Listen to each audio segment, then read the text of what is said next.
All right, hey guys, welcome to Friday Night Bible Study through the book of Romans, verse by verse. We are in chapter 1, and um, as I've stated, the letter to the book of to Romans, or the Romans, um, Paul did not start this church as one of his apostolic missions. Someone else started it, but there was a network back then. Paul, in his time, came to know a lot of people, and we see that in the book of Acts, where at one point there were people that came to visit him. Where at the very end of Acts, he was allowed to stay with friends in the house. Okay, or he was allowed, or friends were allowed to um, come minister to him, see to him. The Romans were kind to him, but the church at Rome here, or at least he did not start this church. However, he had he had purposed to come and visit them. In other words, in person. He wanted to come in person. But then he kept being delayed, kept being delayed. And then what happened is that the Romans sort of started feeling some kind of way, where that, like, Paul, you don't want to come see us? you know, maybe, maybe even I see you traveling all over everybody, everywhere else. And so Paul wrote this letter to assure them that his delay wasn't avoidant. In other words, he wasn't avoiding them. And then, of course, he comes and says that I'll preach the gospel to anyone. Um, so as we are now we're talking about the wrath of God. I want to go back and let's look at why he makes this statement. So let's go back to verse number 14. Well, I'll start at verse 13 since I kind of touched on this. He says, "Now I want you to know, brothers, that I often planned to come to you, but was prevented until now, in order that I may have a fruitful ministry among you, just as among the rest of the Gentiles. I'm obligated both to Greeks and barbarians, both to the wise and to the foolish. So I am eager to preach the good news to you who are also in Rome. For I am not ashamed of the gospel, because it is God's power for salvation to everyone who believes, the Jews first, first to the Jews and also to the Greek. For in it God's righteousness is revealed from faith to faith, just as it's written, the righteous will live by faith." Now we're going to come back to this statement, as I said before, later on. What did it mean, the righteous shall live by faith?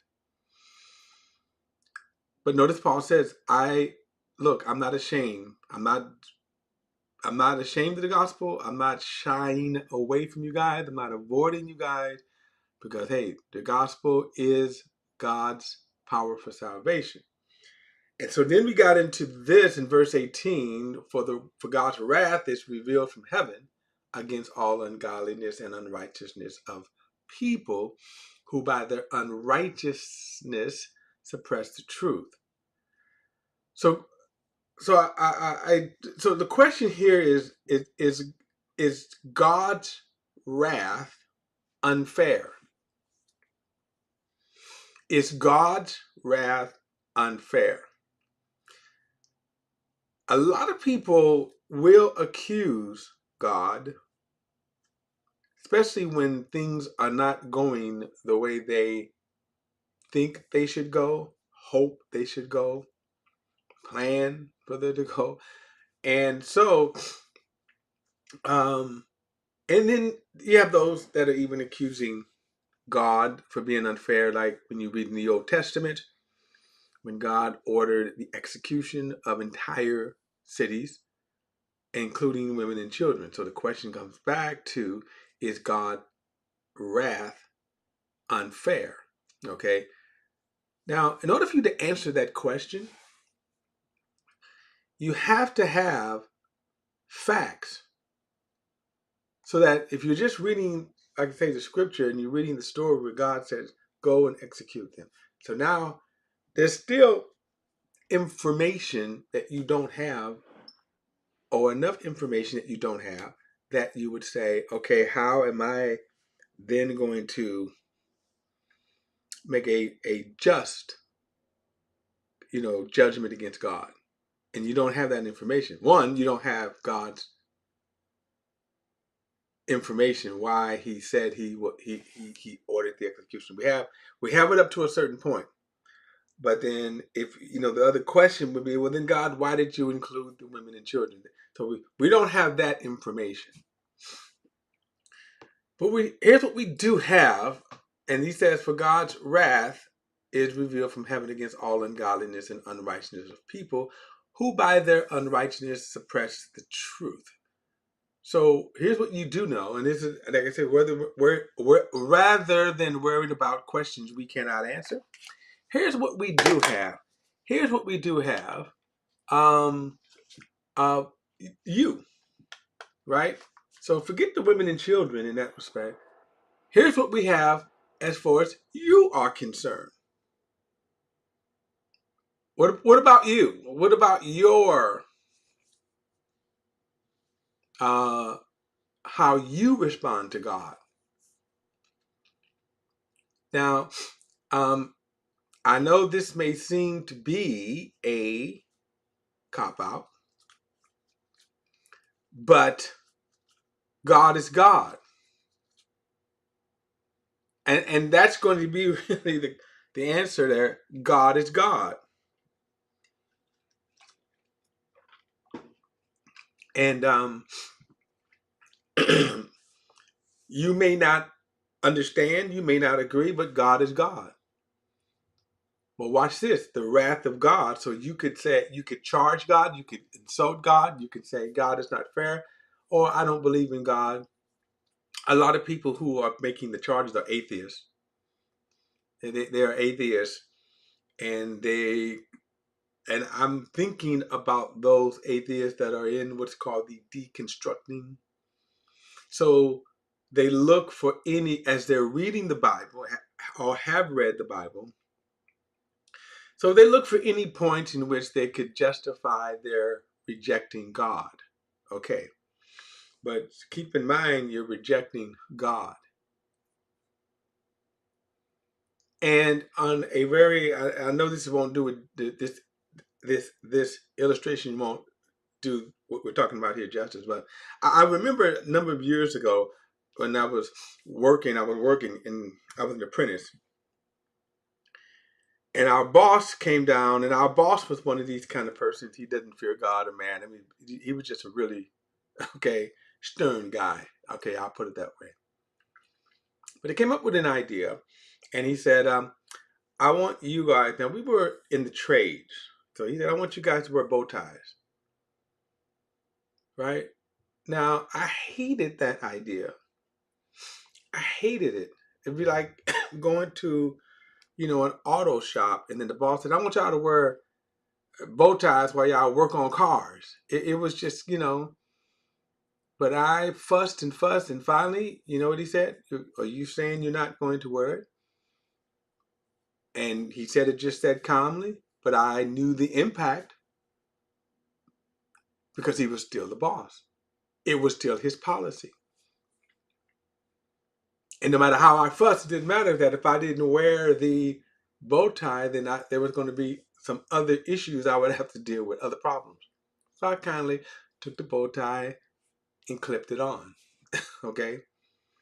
And I say that because, there are people that for whatever reason think they can charge God, think they can say to God, you're wrong, God, that they can wag their finger in God's face. And they do just that if you listen to them. I don't really suggest you do, but if you listen to them, and they get very belligerent and all that. Well, look at this. For God's wrath is revealed from heaven against all ungodliness. And here is the thing. They don't have just reasons. When you peel away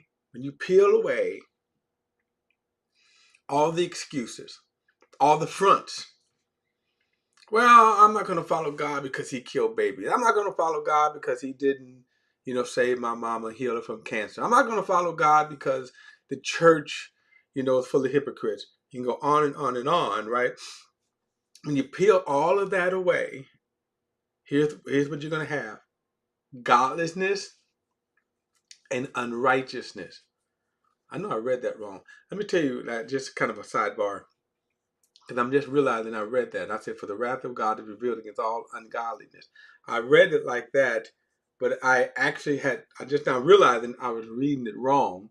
For God's wrath is revealed from heaven against all godlessness and unrighteousness of people who by their unrighteousness suppress the truth. The reason why I said that, it's kind of funny. The reason why I said ungodliness instead of godlessness, because um, um, for decades, I've read the King James or the New King James Bible, and what you just witnessed was that King James coming out. I read from the Holman Christian Standard Translation because I love the translation. I love, I love how it's written. I love how it is translated. But I have to be careful, as I just kind of even caught myself, that King James come out. Okay. All right. But anyway, for God's wrath is revealed from heaven against all godlessness and unrighteousness of people who by their unrighteousness suppress the truth. Notice they suppress the truth. So that's what is they suppress the truth. Now, why do they suppress the truth? Because of their unrighteousness, their godlessness. That's why they suppress the truth. And I say this, when you read the Bible, one of the threads that is woven from Genesis to Revelation, okay? And there are a few threads. Obviously, the revelation of God, the revelation of Jesus, right? The revelation of salvation. But also, one of the threads from Genesis to Revelation is man's sin. So when we saw this from Genesis chapter 3, and one of the things that we always see is man's sin, his sinful nature. So that when you, and like I say, in our day and age, it's kind of masked by the religion of Christianity. People pretend to be righteous. Christians, okay? And I'm using the word Christian and Christianity very loosely. In other words, God did not name the faith Christianity. And Christians were first called, believers were first called Christians at Antioch in Acts chapter 11. God didn't name it, in other words. And when we look at the religion of Christianity, this is where we see a lot of hypocrisy, a lot of fault. And they too are no better than the other religions, Judaism, the Pharisees, and all that. The Christianity is no better. This is why we see today the rise of this support of Trump and then now Charlie Kirk.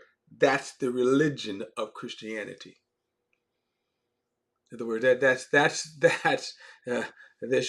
them showing their true colors.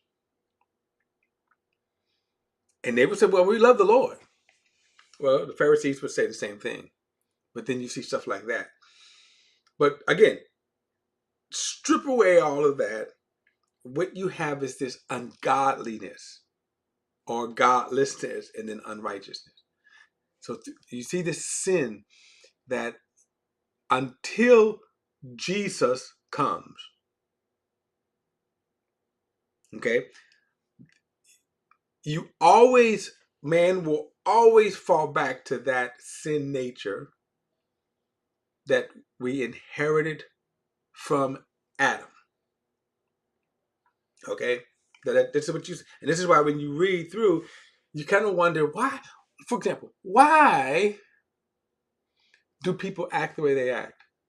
As the Bible is recording the stories,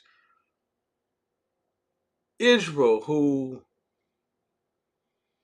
God brought out of Egypt with a mighty hand, why? 3 months after they make a golden calf and they want to go back to Egypt. Israel did.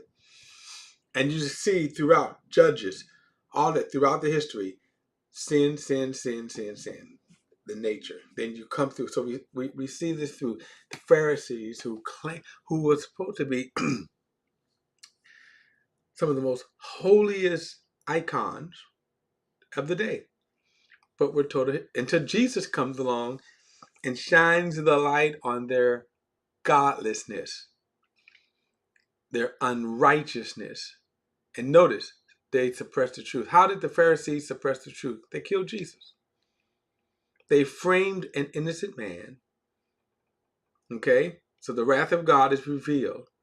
But don't think you're better than the Pharisees. Okay? Don't think you're better than the Pharisees. And even when we come to the very end, now think about this. In the book of Revelation, we see Jesus comes. We see the armies of the beast, the man of sin, the armies of the beast, man of sins, they come out, they gather to fight against the coming Lord. See him in there, and here they come to fight against him. They're destroyed. Jesus reigns for 1,000 years. And when Jesus reigns for 1,000 years, after the 1,000 years, Satan goes right out and deceives the nations again, and there's a final assault. In other words, this sin nature, sin is bad. So what is God judging? Okay, God is not judging. I'm going to give an example here, and I know with some people, this is going to come against one of your heroes, but this is a response to the answer. I mean, questions. Sometimes when you get into a debate, people will say, well, okay, in your Christianity, you say I would go to hell, but what about Mother Teresa? Now, I understand it. What about Mother Teresa, who devoted her life to the mercy giving, the giving, right? Her life. Now, she did that. But you may say, well, now will God send her to hell? But watch this. For the wrath of God is revealed against all godlessness and unrighteousness of men, of people. So why are you saying, and they said, are you saying that Mother Teresa would go to hell? So the answer is yes, if Mother Teresa did not believe on the Lord Jesus. The answer is yes. See, the works or lack thereof is not what sends people to hell. And you hear it all the time. People are so, and that really, that people say this, somebody did something or they say something and it might be mean spirited. They go say, you're going to go to hell for that. That's not why people are going to hell. You see a group of people making fun of the disenfranchised, the handicapped. And automatically people say, well, see, you're going to go to hell for that. People are not going to hell for making fun of the handicapped. People are not going to go to hell because they do bad things. That's not why people are going to hell. Now, are going to hell because of what? Because they're godless, because of their godless nature and their unrighteous nature. That's why. So now, because of that, they now make fun of the handicapped. They make fun of the poor. They kill. They whatever. Do all these bad things. So the starting point is the nature. Because see, you may never do bad things. For example, I'm never going to murder anybody, but but if I haven't believed on Jesus, I'm never going to murder anyone. But guess what? You know, I haven't murdered anyone, but I also have that sin nature. And one of the things, by the way, we do see in the book of Revelations, one of the things that we do see is that all that's stripped away and the world will worship the beast. The world will worship even Satan, who gives power to the beast.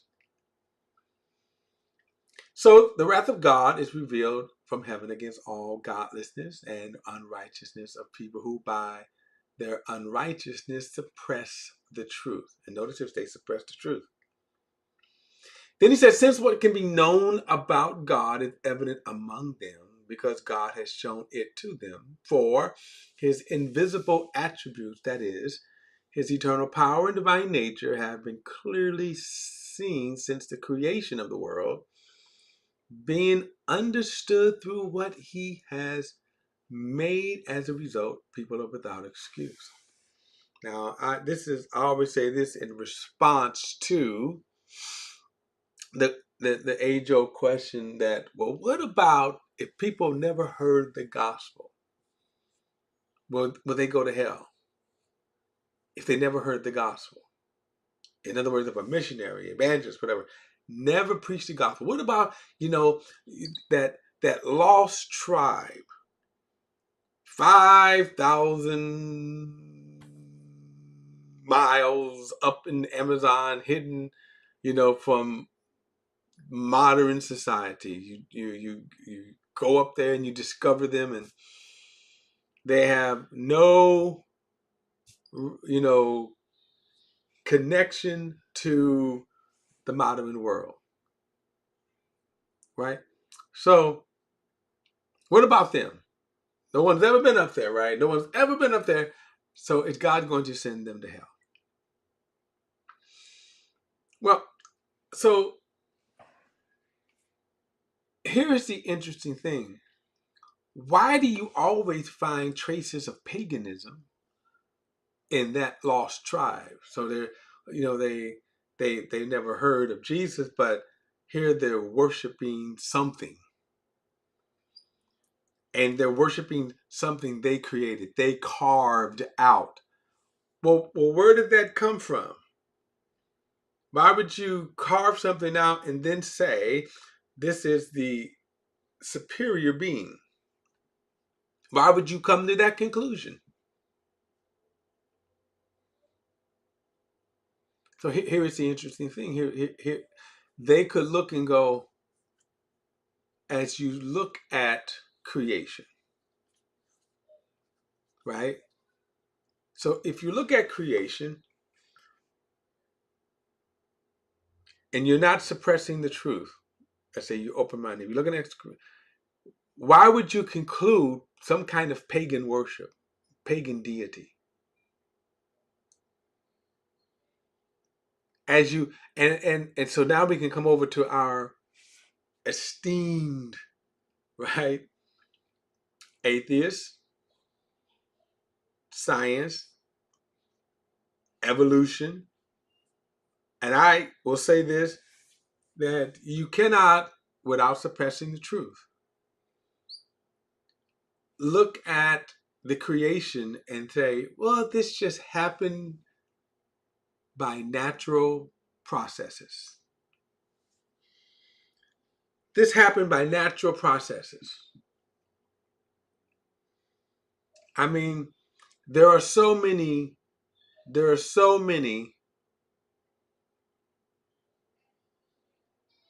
clues, something that would make you say, why is this? And to me, if you are a science, right? If you're a scientist,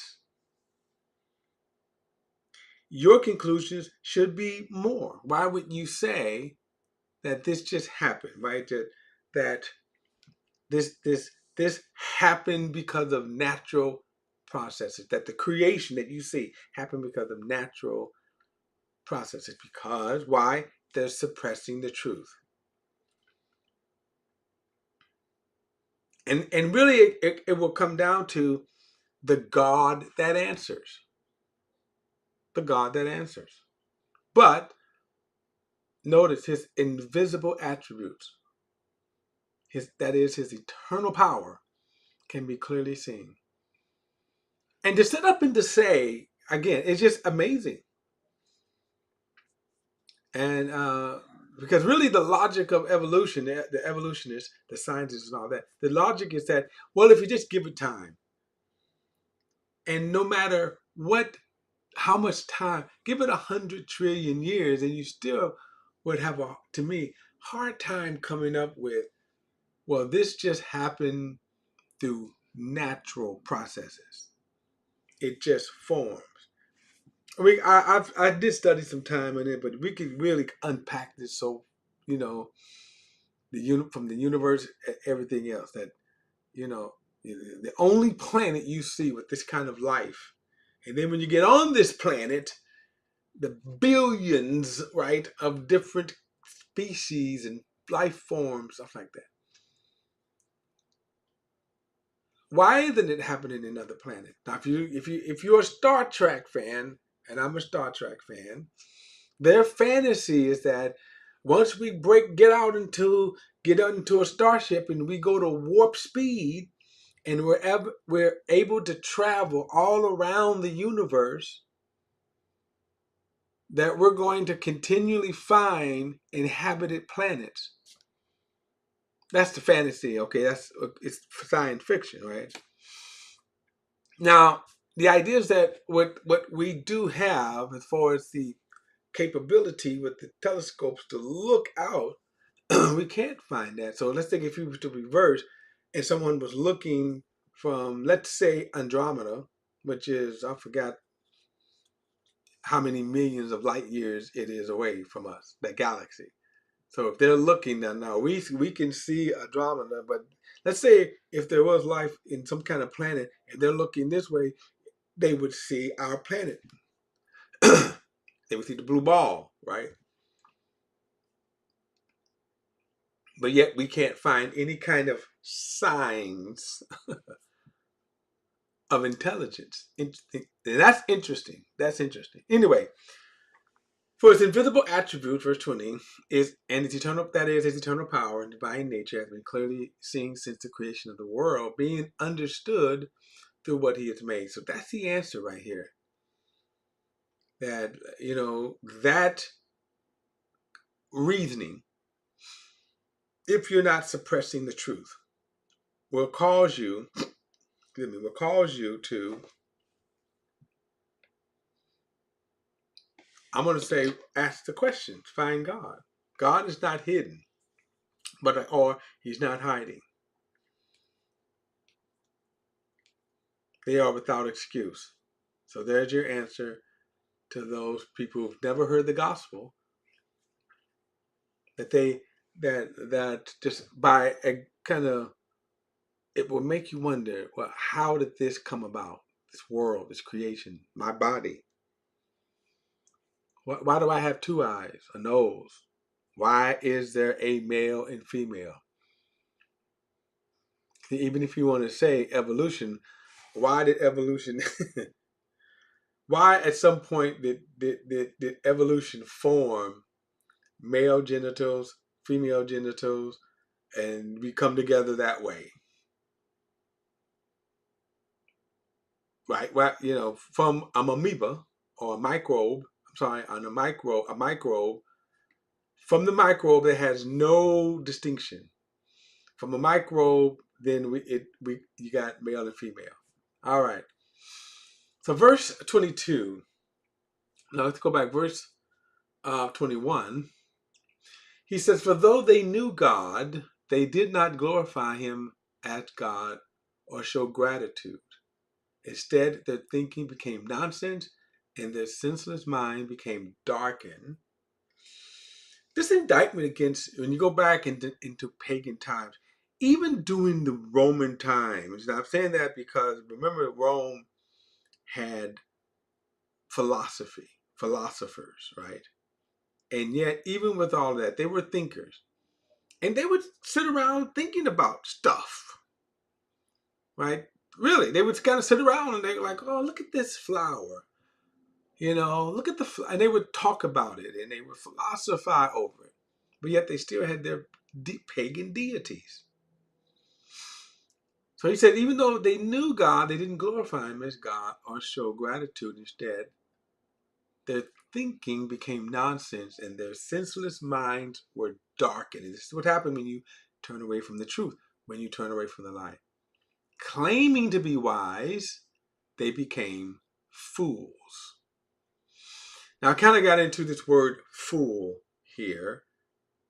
The word fool is a person that lacks understanding, but you have to understand that the reason why they lack understanding is because they reject truth, okay, which makes them a fool. If you look at the book of Proverbs, the word fool is used, and it's used in three ways. A fool is a person that denies the existence of God. That's a fool.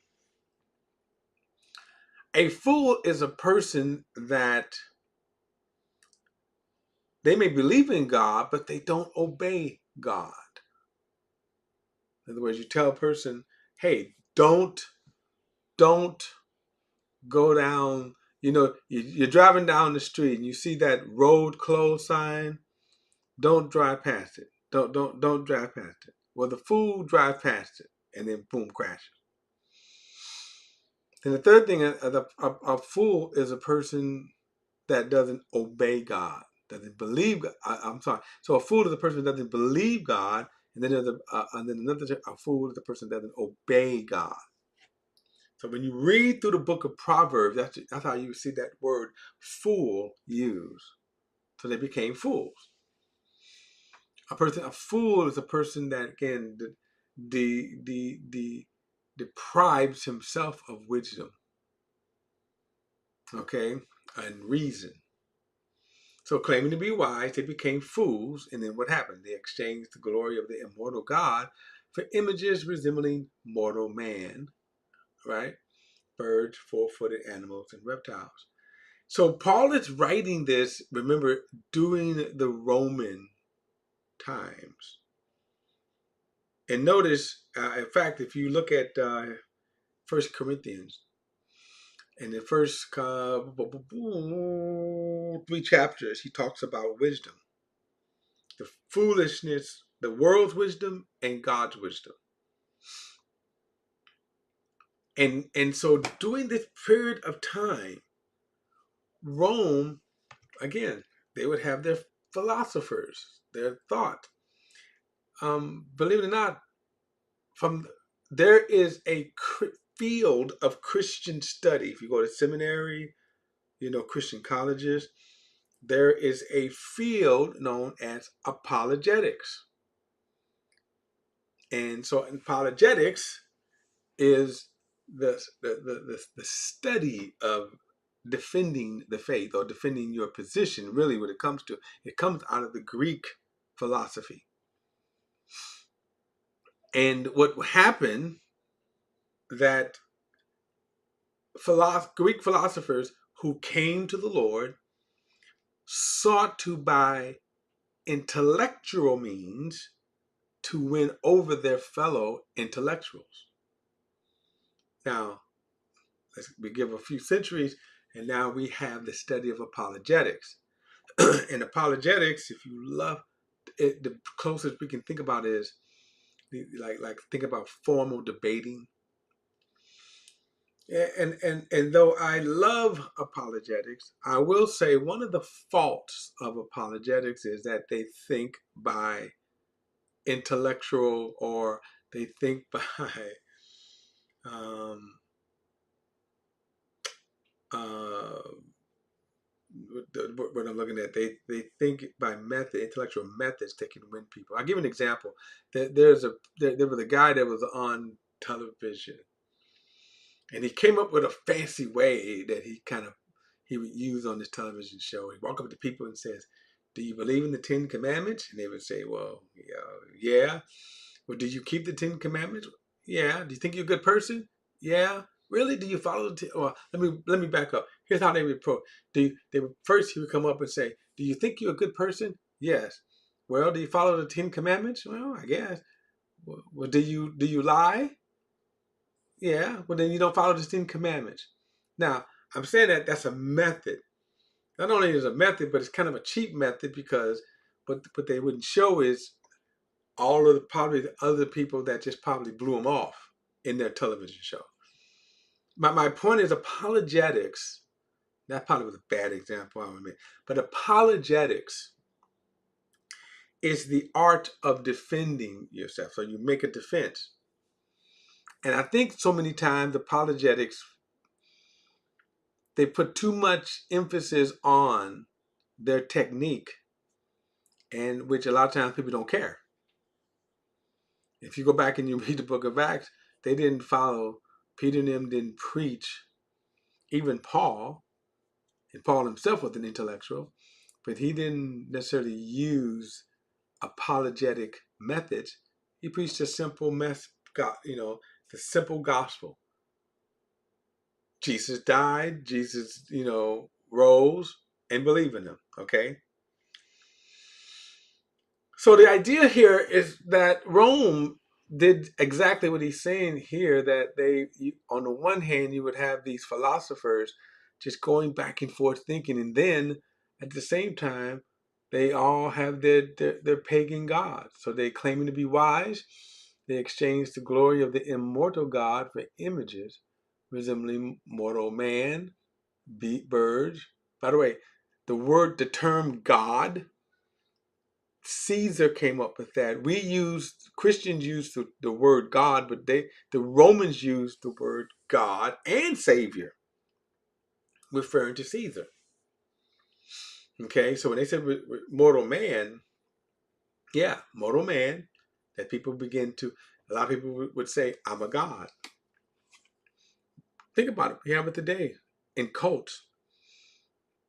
Jim Jones said, I was a God. If you don't know who Jim Jones is, he led the largest mass suicide. Okay. Um, the guy that was in Waco, Texas, he again started saying he was the Son of God. And a lot of churches have cultic tendencies, where a lot of your focus is on the man, the preacher, right? That whatever he says and whatever he does, you swallow wholly. So they exchange the glory of God for immortal images, resembling mortal man. A lot of churches today do it through their pastor.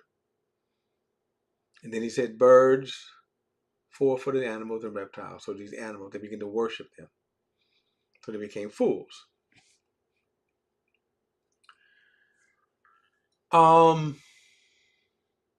Verse 24, therefore God delivered them over in their cravings of their heart to sexual impurity, so that their bodies were degraded among themselves. They exchanged the truth of God for a lie, and worship and serve something created instead of the Creator, who is praised forever. Amen. Now, notice this phrase here. Therefore, God delivered them over okay, to the cravings of their heart. So you start with the cravings of their heart. God delivered them over. They didn't turn from it. So it starts with the cravings of their heart. And then he says to sexual impurity, so that their bodies were degraded among themselves.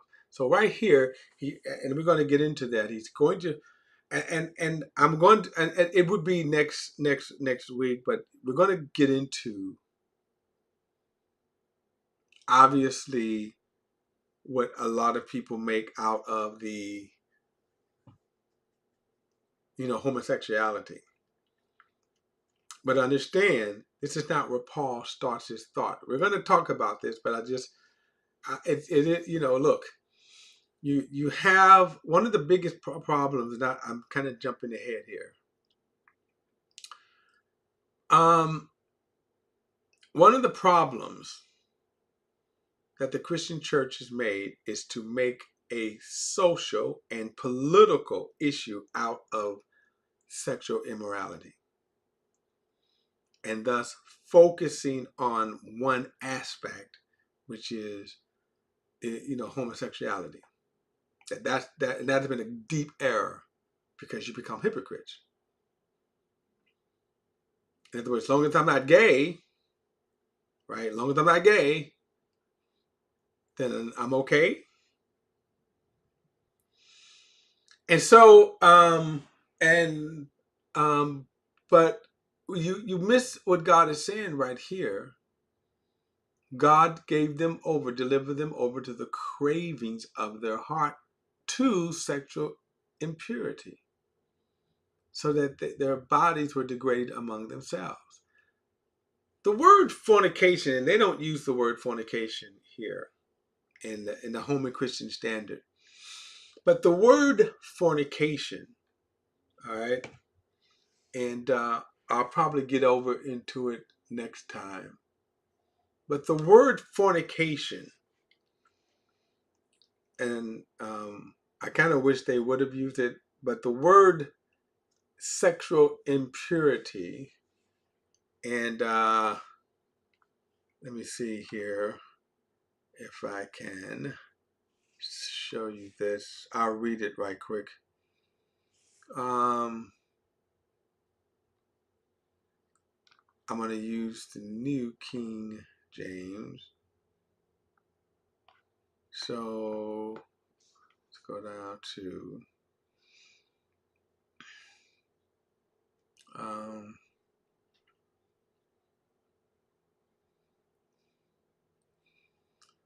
I'm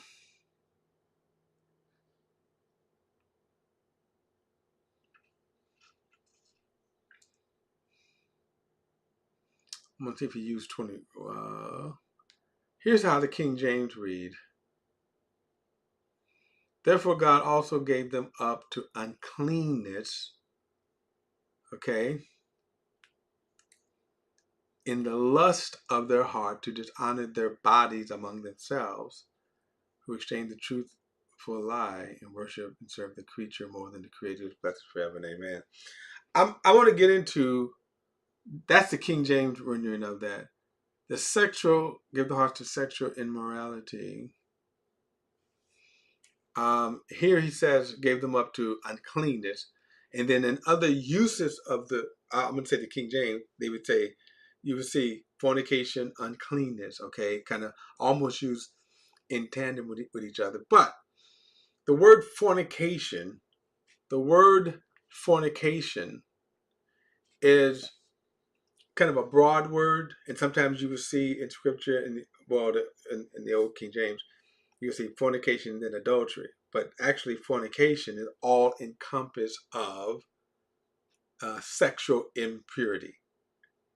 And it includes all kinds of unbiblical sex, use of sex.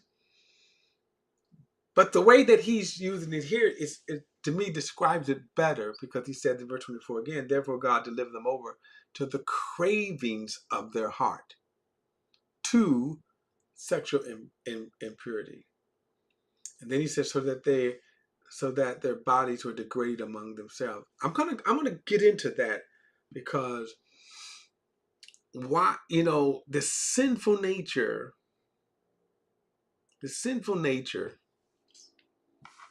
okay, the sinful nature. Why do we lust? And this is why we should be we should be humble and not judgmental. Because Jesus, remember when Jesus said, if you look upon a woman to lust after her, you've committed adultery, right? That's a big, big thing. All right, I want to get into that next time, though. I'm going to get into that because we need further understanding of that. And then two, there are a lot of people that are condemned because, in a sense, we're condemned as hypocrites, and certainly, unless things come to light, and in some cases, the sin comes to light, so then you have that big embarrassment there.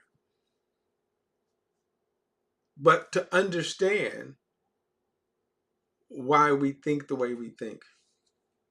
All right, guys, I'll pick this up next Friday in Friday night Bible study through the book of Romans, verse by verse. If you have a thought or comment, add it to the comment section below all comments. So welcome, and I will see you next Friday night.